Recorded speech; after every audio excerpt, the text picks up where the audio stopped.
بھائی کا ہو، چچا کا ہو، ہمسائے کا ہو، کسی کا بھی ہو، کوئی بھی غضب والی چیز میں اگر انسان یہ سوچے کہ سمیٹ میں رہا ہوں،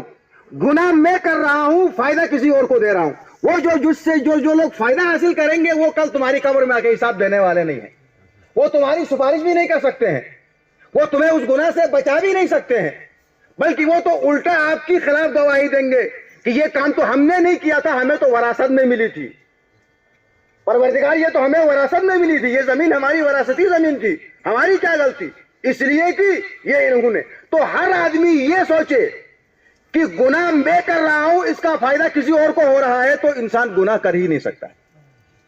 ایسا کام انسان کر ہی نہیں سکتا ہے کہ کام میں نے کیا، 2-4 سال میں نے فائدہ اٹھایا، اس کے بعد میں دنیا سے چلا گیا، اس سے فائدہ اٹھانے والے قیامت تک آنے والی نسل۔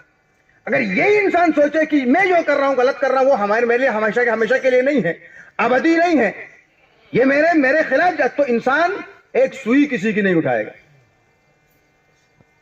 کوئی پتا کسی کا نہیں اٹھا سکتا ہے، دانت کو کھلال کرنے کے لیے ٹنکا کسی کے درخت سے انسان توڑ ہی نہیں سکتا ہے، اور اس کا بھی حساب و کتاب ہے۔ بغیر پوچھے کسی کے درخت سے آپ نے ٹنکا اٹھایا ماچس کے دانے کے برابر، اس کا بھی حساب کتاب ہے۔ فَمَن يَعْمَلْ مِثْقَالَ ذَرَّةٍ خَيْرًا يَرَهُ وَمَن يَعْمَلْ مِثْقَالَ ذَرَّةٍ